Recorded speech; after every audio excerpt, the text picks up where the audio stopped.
Good morning, Knicks Nation. Today is Monday, the 26th of April, 2021. Happy Monday. I hope you all are COVID free and healthy today. I hope your needs are being met and that you're safe and sound in this violent world in which we live.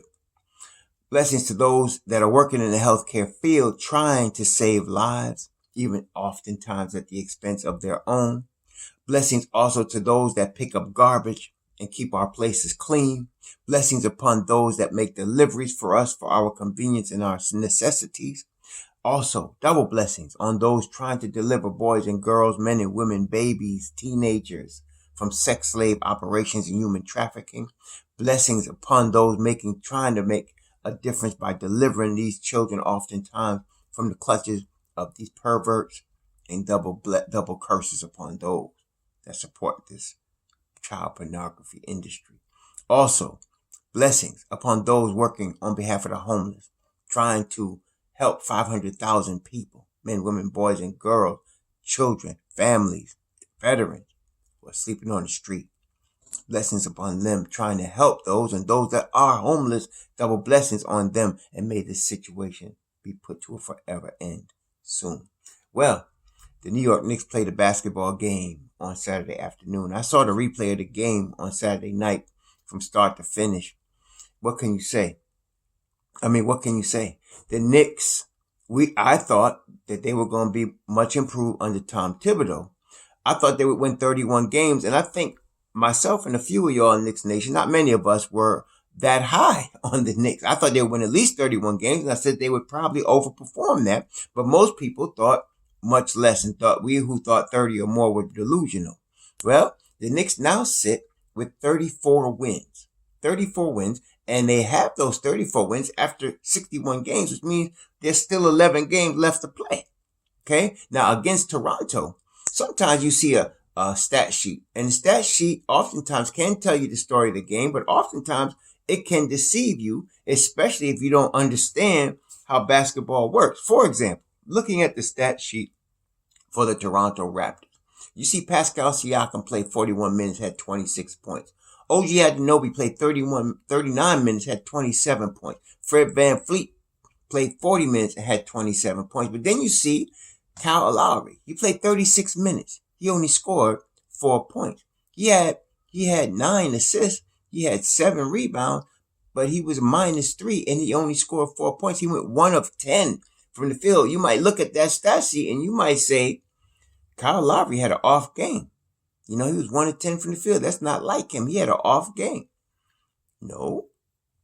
You got to remember what Xavier McDaniel from the 1992-93 New York Knicks said when interviewed about the Eastern Conference Finals when they played the Chicago Bulls and the Knicks beat them the first 2 games before going on to lose the next 4 games. But during the first 2 games at that time, it was widely expected the Knicks were going to beat the Bulls after beating them handily twice in New York. And they asked, why was Michael Jordan having such a bad game? Was he off? And McDaniel said, no, he was up in his ass. And that's pretty much what happened to Kyle Lowry. The Knicks were up in his ass. See? So that's why he didn't have a good game. Okay? It's lots of times there are targets that teams game plan for. The Knicks apparently decided Kyle Lowry wasn't going to be a factor in this game offensively. Okay? And they got up in him. And that's what you got to do. Okay? You got to take the ball out of the hands of the most dangerous player on the other team. You say, well, what about Fred VanVleet? What about Pascal Siakam? What about OG Anunoby? Yes, those are good players. Yes, they got their points. But they didn't win the game for them. Kyle Lowry is their clutch guy. Now, Fred VanVleet is going to become that. He really is. He's good. He's that good. He's going to become their clutch guy going forward. But Kyle Lowry is the engine that makes that chain run. Okay? And so, even at age 35, and they got up in him, and he did not become a factor offensively. Okay? Now, offensively for the New York Knicks, of course, you had Julius Randle with 31. You had Reggie Bullock with 16. You had 25 from R.J. Barrett. You had 19 for D. Rose. And then, of course, the formula that's been working for us very good in this 9-game winning streak, Elfrid Payton played 15 minutes. Derrick Rose played 33 minutes. Now, as you recall, when the Knicks were struggling during the course of losing like 5 out of 6 games, Rose was either not getting a lot of minutes because he was recovering from the COVID or he didn't play. But now that Rose is feeling himself, they start Elfrid Payton and they come off with Derrick Rose, who plays most of the minutes. Now, a number of y'all, and I see it on Twitter and I see it in the comments, y'all should stop, frustrating yourselves. Tom Thibodeau is not going to change this rotation. Some of y'all say, well, Payton should be taken out of the starting lineup and Frank Ntilikina should be taking Rose's points and Rose's minutes off the bench and Rose should be starting. If you understand it all, your coach, he likes a rhythm. He likes a continuity. And he establishes a rotation. Now, whether he makes mistakes in the rotation or whatever, that's irrelevant at this point. He's not changing because now his thought process is no longer, who should I start? Who should come off the bench? No. He don't have to think about that. He got his 9-man rotation right now. And now you understand what he says when he says a player is situational. So in other words, if somebody gets in foul trouble, you need a big defensive stop at the end of the game. That's situation for Frank Ntilikina. That's situation. Okay. Taj Gibson gets hurt or he's in foul trouble. Okay. Or Nerlens Noel fouls out and Taj Gibson steps up. Then you need another big. That's Pell. He is situational. You understand? So that's how it is. Now, that's not saying anything about next year. Nothing. Because you go into training camp with Tom Thibodeau and you could win yourself the ability to get in the rotation. Actually, in the beginning of the season, Frank was in the rotation. Then he got hurt. And that was it. Okay? Because as you can see now, you'll understand going forward, Tom uses the training camp, preseason, and then the beginning of the season. And he actually said that. He was going to use the first 20 games or so and see what he had. And then he's going to develop his rotation. Now, if you get hurt, you're out. That's it. USOL. Okay? And that's how he runs it. Now, you may like it or don't like it. It is what it is. Okay? There's no perfect coach. There's no perfect player. Every player in the NBA can play ball and they got warts too. Every coach that's a great coach. Not all of them are perfect, make all decisions at the right time all the time. They are what they are. This is Tom Thibodeau. So forget, why doesn't he start D Rose? That's not going to happen. He's going to start Elfrid Payton, but he's going to play him less minutes and give D Rose more minutes, give IQ more minutes. Yesterday, IQ had, against Toronto, 21 minutes. Okay. IQ had 21 minutes. He's kind of trying to find minutes for Toppin, but obviously with the way he's running this rotation, there ain't nothing in there for Toppin but that 5 to 15 minute window. Okay. Now I'm assuming that if Toppin comes up like he did, like he was 3 of 3 from 3 against Toronto. And I want to tell you, that's not even his game. I mean, that just to me shows Toppin's talent. Toppin is not a spot up 3-point shooter, but he worked so hard at it. He's shown that he could do it if that's what you want him to do. But Toppin is the type of guy that you need to give him the ball. Well, where Julius Randle gets the ball in the mid post, right? You need to get that and let him do work like that because he could. It's just that, we got Julius Randle, all-star, probably most improved player in the NBA. Probably all NBA this year. Probably. So when you got that kind of guy in front of you, carrying your team, what you going to do? You can't, you just no minutes. Cause Toppin's a natural 4 and a small ball 5. That's what he is. Okay. That's what he was. That's what he was coming out of college. That's what he's going to be. Some of y'all suggest he cannot play the 3. And the reason he cannot play the 3 is defensively, he doesn't have the footwork to stay with any threes. Okay. Forget it. He would get torched. Okay. He would get in foul trouble very quickly as a 3. Okay. And then offensively, he's not developed enough offensively, his moves against NBA players to play the 3. But he's a natural 4. That's his spot. He's a 4 and he can play small ball 5 at 6'9" with that athleticism, with the way he runs the court. He could play small ball 5. But right now, like I said, they got Julius Randle. So what you going to do? Julius Randle is playing 40 minutes a night, hardly missing games. He's like, he's dynamite this year. So you can't do nothing about that. That's what it is. I don't know what they're going to do next year. I don't even know. I mean, Tom Thibodeau had an post game with against after Raptors, and he said he knew when he met with Julius personally, and they spent several days together after he got hired, and he said he already knew, that he was going to be a focal point in the offense and in the game, in the team with Julius Randle. He already had decided that. So I don't understand why they even drafted Obi with that knowledge. I don't understand that. But it is what it is. You can't do nothing about it now. But I don't know what you're going to do with an Obi Toppin, because to me, he's going to be wasted. You're wasting time right now. He needs to get the minutes, like the minutes that some of the rookies on the other teams, like a Halliburton is getting, or the minutes that Isaiah, what's that boy's name on Detroit? There's a boy, Isaiah Stewart is getting. He needs to be getting minutes like that, starting a few games, getting 20 minutes, 25 minutes a game, 30 sometimes. He needs that, but he's not getting that. He's not going to, not now. Okay. Now, Obi's not complaining. Obi's, his attitude has been terrific, man. I mean, he has not argued, complained. He's been so humble in the way he approached the game.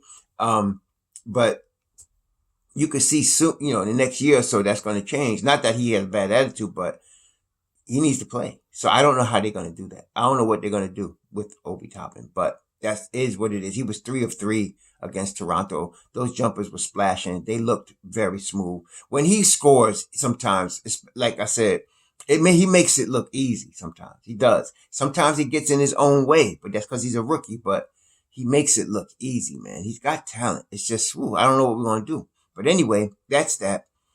Reggie and Randall are a machine right now. I mean, they really are. They read each other like telepathic, man. It's crazy. And Reggie's jumper is wet. 6 of 10. 6 of 10 from the field. 3 of 7 from 3. His jumper is wet right now. He's your spot up shooter. And all of Knicks Nation pretty much understood we needed shooters last year, coming into this year. And we understood that if Randall ever learned, even until like the last month, if Randall ever learned to pass out of a double team and we had shooters, we would become very good. Well, that's what we got right now. Randall has learned to pass out of double teams. He really has. And Reggie Bullock is hitting that spot up jump shot. Okay? He really is. And so then you got Nerlens Noel. He played 29 minutes. He had 5 rebounds, no offensive rebound, 4 blocks though.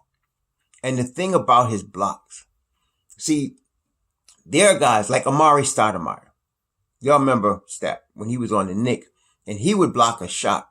He would throw it into the stands and make a face, like get that mess out of here, like that. The best shot blockers though, they don't just do that. Like Mitchell Robinson does what I'm about to tell you, and so does Nerlens Noel. They block the shot and create a fast break. Those are your best shot blockers. Okay? The ball doesn't always go out of bounds. Sometimes it goes back into play and it starts a fast break. That's why his 4 blocks were huge, because pretty much all of them started a fast break. They were the change of possession that started the break going the other way. Okay? That's really valuable. I mean, that's getting you, and the reason it's valuable is because it creates opportunities for easy baskets, which one of the things that the Knicks, we know, lacked this year because of their point guard situation. They were lacking the ability to create easy baskets, which is why we talk about Lonzo Ball, because he, say what you want, whether he can penetrate or whatever, but he does create easy baskets. Sometimes he likes to throw that full length court pass to a guy that's running ahead of the field. Oftentimes on the Knicks, that's Obi Toppin. And he's not seeing the ball, right? But when you get a Lonzo Ball that can see the floor for 94 feet, and when he gets the rebound, first thing he's doing is looking, and so you're going to create easy baskets. The more easy baskets you get, that conserves your energy, that makes your offense more efficient. So when you could get a guy that makes a block like Nerlens Noel, and the ball is still in play, and you're running the other way, that creates opportunities for easy basket. That makes the defense have to work that much harder. Okay? Especially when they worked hard, like a couple of times they did, Toronto, to get to the rack, only to be met by the eraser back there. And so they waste a lot of energy getting to the rack, And then they got to sprint back to prevent us, so from getting easy baskets. So even though he only had 1 point, his defense was huge against Toronto. His defense was huge. And those 4 blocks were huge against Toronto. So kudos to Nerlens Noel. Peyton, 2 of 6, 4 points. He was -9. He just, he didn't have a good game. And that was just like the second game in a row that he's played like that. He just didn't have a good game. But again, I'm just trying to tell y'all, he's a big point guard that supposedly focuses on defense first, which he does. But because of continuity, and not only that, Tom ain't gonna he gonna dog him like that. That boy's gonna start the rest of the season and into the playoffs. Now, but his minutes obviously have declined. Okay, so he plays the first quarter. He comes out with like 4 minutes left in the first quarter. He starts the second half. He comes out with like 4 minutes left in the third quarter, and you don't see him again. Pretty much, and that's what we need. So you get D Rose. D Rose was 7 of 10. D Rose was lit, man. He's playing vintage ball. He really is playing vintage Derrick Rose basketball. The only thing that's different about him than his MVP season, and I know it sounds crazy to even compare, but he's not dunking as much. He's not as explosively dunking like he did when he won the MVP. When he won the MVP, you just couldn't stop him coming to the basket. Like I said, Derrick Rose is one of the top finishers in NBA history. That's what differentiates him from any other guard that's 6'2", that's the point guard that's quick and can score. Derrick Rose is a tremendous finisher, man. And he would oftentimes finish with 2 hands over somebody, right? But he's not doing that right now. But, that's the only difference. And he knows that kind of messed him up early in his career. It's not good for small point guards to live above the rim like that, even if you got the ability. It's an 82 game season. It's a very physical game. It could wear, and obviously you could see that what happened to his knees. But he has learned from that. And so now you see him using the floater a lot. He could, listen, D Rose could still get up, man. He could still dunk if he needs to, but you don't see him doing it as much. He's much wiser. He could use that floater, and now he's developed a 3-point shot. He got the jump shot game going. He's playing the best defense that I've ever seen D Rose play in his career. Even his last stint with the Knicks was a defensive horror show, but he is playing defense right now. So with D Rose, you got Quickly, who's still a rookie, but is a very impactful, extreme, as you know, extremely. He only had 6 points, but he was +10. His defense is coming up. See, under Tom Thibodeau's system, it's like you're in a defensive academy, right? So if you're going to play, no matter what you were before you played for him, if you ended up getting minutes with him, your defense is going to improve because that's just his system, right? So Quickly's defense has improved tremendously. Now he played him and Maxey. Remember now, Tyrese Maxey and him were backcourt mates last year in Kentucky. And those cats both played defense, on the college level. But that's college. You see, that ain't NBA. And that's what I'm saying to y'all. Y'all got to see a guy, when you especially coming up on draft time, don't start tripping about these guys in college, thinking that they're going to do exactly what they did in college in the NBA. Some guys will, but it's generally not like that, right? So Maxey and Quickly played tremendous defense on the college level. And what told you they could play defense in the NBA eventually is their foot movement and their hip movement from the guard spot. Both of them had it.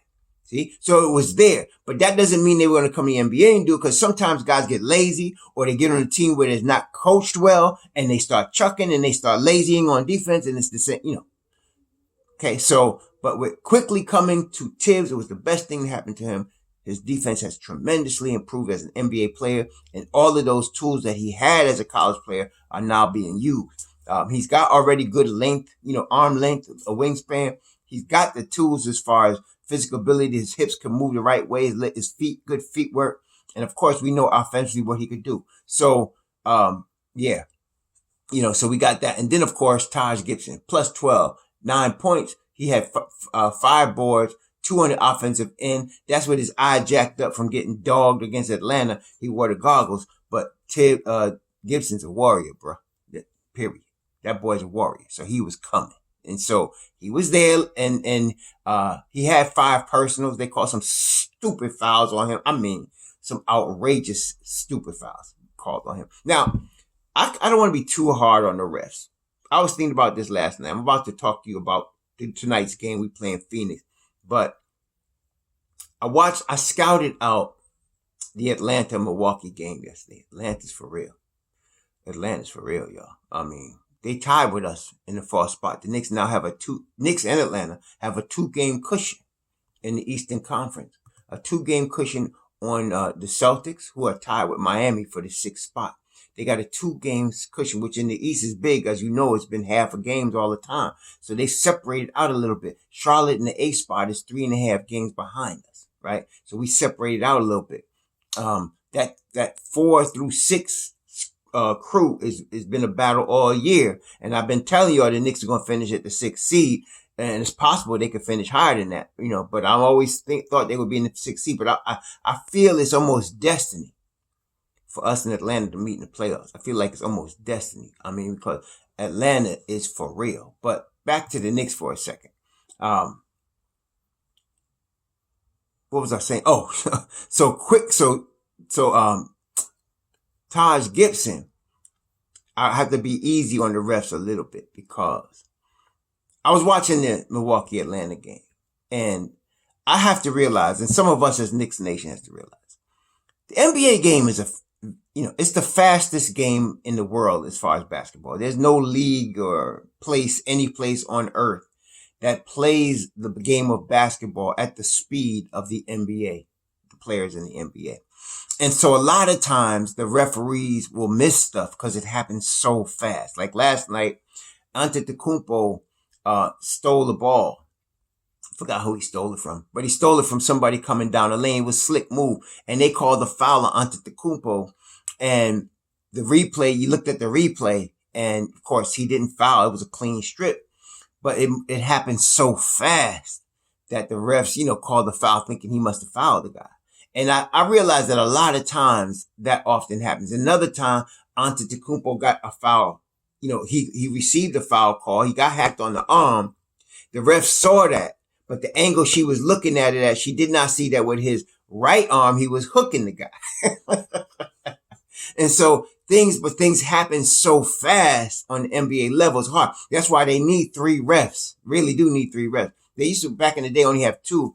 And them guys must have been good because they hardly miss calls like they do today. But they need 3 refs today, plus the instant replay, plus the review, because the game does move very quickly. It's very quick. And, and with all the camera angles, they still blow calls. But sometimes the refs are just terrible. Okay. Some of the calls they made against Gibson were ridiculous. They just were ridiculous. So, he played with 5 fouls. He played a tremendously good defensive game. We mentioned Toppin with the 3 for 3 from 3. His defense is playing good. RJ Barrett again, what can you say? He was shut down in the first half. And he figured out what was going on. That's what's going on, In the first half, he's either missing wide open jump shots or teams are keying on him. But then what he does, he goes in the locker room with the coaches and figures out what's going on. Then he comes back out the second half, makes an adjustment, and his lights out. And that's what happened. And not only that, he had 12 boards. RJ's a big, strong kid, man. I mean, coming out of college, he was like that. Like, I knew when he was at Duke, that was part of the positives on him. His body is a big, strong boy. Even that young boy, he's a big, strong boy. Hey, he's not athletic, but he's strong, man. And so I wasn't sure he would be able to bring that in the NBA and bully anybody like he did in college. Obviously, we know he can now. He got bully ball down to a science, man. And now, of course, aside from that, he's added the 3-point shot, And so he had 25 last night. He was 3 of 7 from the 3-point line. He was 8 of 16 from the field, 25 points plus 23. He's playing ball, man. The boy's balling. So in this 9-game streak, the Knicks have been balling. I mean, there's no question. What else can you say? I mean, they're playing pretty much right now the best basketball in the NBA. They're the hottest team in the NBA. Utah, it was mentioned that Utah has had 3 different occasions this year where they have had 9-game winning streak. Well, see, Utah's already won 44 games. They top of the pile in the West, so you expect that. But tonight we're playing the Phoenix Suns. Phoenix is number 2 in the West. Now, Phoenix was in the bubble last year and lost, as they were trying to get to the playoffs. Very close. last year. And so they added Chris Paul. What a move. I mean, I wouldn't have wanted to add him to the Knicks. I know Knicks fans there's always a crew within Knicks Nation that love the hindsight. They go back, we should have drafted Michael Porter Jr. We should have signed blah, blah, blah, blah, blah. Look, you make the decision you make at the time with the information you are given. Michael Porter Jr., for example, would not share his medicals after having a serious back injury at the University of Missouri. Do you realize how many players whose careers were ended for back injuries? So with that information, no, you don't draft him, especially in New York, where if he never plays, how many of y'all have been howling for somebody's job? Okay, not only that, when he was drafted, Denver did not play him for the first full year. He sat out. Okay, and then started bringing him along slowly in the bubble. Okay, and still, I want to let y'all know, the boy's playing good. I hope he plays a whole career without injury. But we don't know what's going to happen with that back going forward. Okay, we just don't. It could be completely healed, or it could pop up again. So don't start tripping what we should have did. Chris Paul's like 100 years old. What is he, like 35, 36? And he's going to get $44 million this coming season and $42 million this last season? Yes, Phoenix is doing good. But I wouldn't have taken that risk anyway. Okay? Blessings to Phoenix. But he is killing. Okay? And he is the difference right now. And they going from, outside the bubble, they're like the 10th best team in the West. They're the second best team in the West right now. They're right behind Utah, 2 games back, tied with the Clippers for the second spot in the West.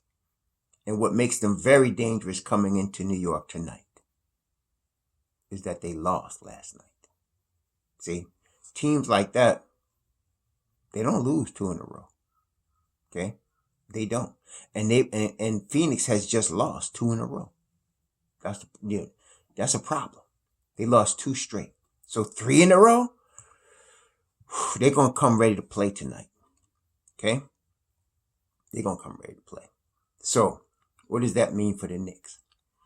We know we have to play the perimeter defense. Okay? I saw, interesting enough, I was watching again that you saw the Toronto game. Fred VanVleet started killing us. Okay, he started killing us. First, he was killing EP, and then he was killing Derrick Rose. Fred VanVleet is a real money player. I mean, money player. Like, he don't get shook with the moment. He don't care if it's Madison Square Garden or wherever it is. That guy could play regardless. He one of those type of players. Sprewell was like that. Didn't matter what the situation was. He was going to ball regardless. And there's not many players that do that. Fred VanVleet can do that. Okay? He can do that. I didn't think he was going to be quite like that, but he is. I'm still not sold on him as number 1 option, but he's a player, okay? So he was killing D Rose. And then if you watch the game, you saw at one point, I forgot where it was, but all of a sudden Reggie Bullock told D Rose, I got him. And D Rose let him have him. And at that point, he slowed him down. He didn't completely shut him down because Fred is tough, but he slowed him down enough for the Knicks to take control of the game. And D Rose didn't fight him. You can see some players get that pride. No, I got him. No. Bullock said, no, I got him. And all of a sudden you started seeing Bullock guarding D Rose. You started seeing Bullock guarding Fred VanVleet. And I forgot who D Rose switched off on, but Bullock was guarding Fred VanVleet. Well, you're going to have to see Bullock either guarding Chris Paul or Devin Booker. He's going to have to guard one of those guys tonight. Okay? And Chris Paul, if he's not hurt, is one of the toughest covers in the world. There's no question. He can cause you to go on skates. His vision. I've very rarely seen a player with that type of court vision. I mean, Steve Nash comes to mind. Magic, very few players with the court vision of a Chris Paul, along with the handles, the defense. He's an all-world point guard. Okay, he's like a point guard, right? I mean, he really is. So this is not going to be easy. And then, of course, they have DeAndre Ayton. DeAndre Ayton's in the middle. They got him. Okay, and so This is not going to be easy by any stretch of the imagination. This is going to be a very difficult game tonight. I'm glad the Knicks had a day to rest and to prep for this game because, this is not going to be easy, man. This is not going to be easy tonight. We can win. We have the ability to win the game. No, we can win the game now. But it's going to take a very strong. And I'm not saying just Julius Randle. It's going to take a team effort. We're going to need Julius. We're going to need RJ. We're going to need Randle. We're going to need Julius, RJ, Bullock. We're going to need D Rose. We're going to need Nerlens. We're going to need Taj. We're going to need the whole crew. We're going to need Quick. We're going to need Obi. We're going to need the whole crew. Because Booker is with Paul. That's all Booker needed was a real point guard. He's rough, man. And, and then of course, Mikal Bridges plays tremendous defense. He plays Tom Thibodeau level defense. Torrey Craig has come out of nowhere. To be a real player for them. Of course, and they got DeAndre Ayton, who against the Nets had 8 offensive rebounds. And they lost the game, but 8 offensive rebounds against the Nets. So, this is not going to be easy, y'all. We got our work cut out for us tonight. There's no doubt about it. We got our work cut out for us, man. We got our work cut out for us against Phoenix. Now, Atlanta was interesting last night. The Atlanta Bucks game was interesting. Atlanta, it was a tough game. It was in fact, the Bucks looked like the Bucks was holding on to a small lead most of the game, like a 5-point. It was 5.3 point. Then all of a sudden, the fourth quarter, Lou Williams comes off the bench, splashes a couple of threes. Bogdanovich splashes a couple of threes. Gallinari and then all of a sudden you realize Gallinari, Bogdanovich, Lou Williams, now Trae Young didn't play, but they got him too. They got 3 points, and then this kid, Kevin Huerter, we all knew, like if you watch the Atlanta Hawks, that little redhead boy from upstate New York, but he played for Maryland, he could play. I mean, he looked like Howdy Doody, but that boy could play, right? So he was killing. They got some shooters, and then you add a Nate McMillan as their defensive-oriented coach, and they put the clamps. Like last night, daggone Justin Holiday just looked, Justin Holiday, Jrue Holiday, the best of the Holiday brothers. He looked a step slow on defense. And the reason he looked a step slow is because he was always one running out to the 3-point line a half step too late when one of them cats was splashing the 3. Okay, that was going on. Okay, and so they just all of a sudden their 3-point arsenal came out and they just blew them out. That was it. If you look at the end result of the score, I can't remember what it was, but it was 111-104.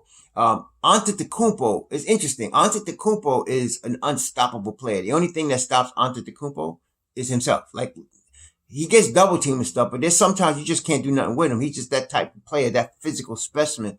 But he misses chip shots. That's what costs a lot too. He'll get close to the rim. His length is such that I think he can almost touch the rim. If he had the ball in his hand, just raise his hand, he'd probably touch the rim.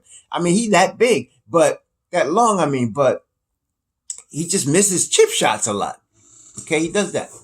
But Atlanta was scrapping on defense. Like I said, Jrue Holiday, I don't know what his stats were, but he was a step slow defensively. He really was. Offensively, he had 19 points, 8 of 11. He looked pretty efficient, but at crunch time, you didn't see him. Bobby Portis played a good game. Former Knick, he played a good game. But, and Middleton had flashes.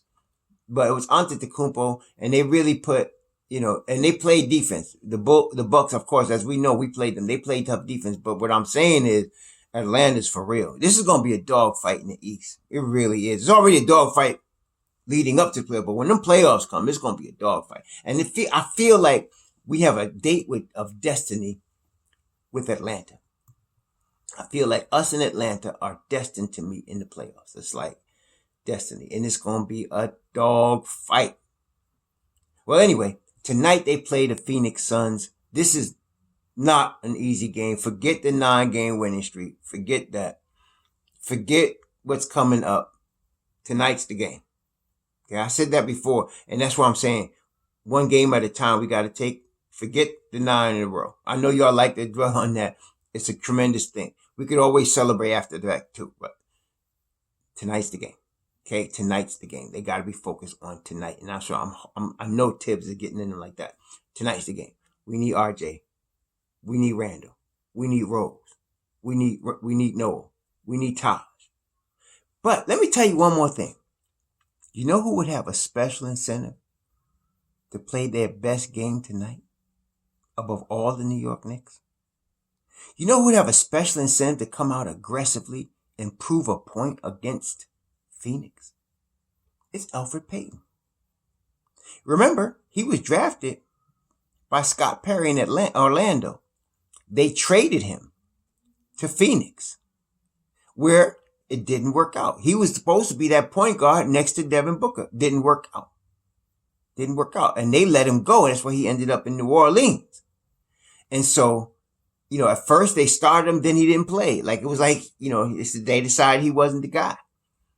And so he should have a chip on his shoulder tonight. If any time Peyton's going to have a 20-point game, a good game, it would be a good time to do it tonight. And he's playing against a tough, like I said, Phoenix is the deal. Second in the West. They got like the second best record. Wait, what's their record? They got one of the top records in the Eastern Conference, man. Let's see. I know Utah's got the best record, but it's Utah. Yep. They got the second best record. No, the third. Yeah. They got the second best record in basketball behind Utah. These guys are, they're really good, man. So this is not going to be easy. We're going to need all the energy Knicks Nation could bring. We're going to need all our players. This is the fight right here. So let's get after it. Please have a safe and healthy Monday. Happy Monday. Let's get after Knicks Nation. Shalom.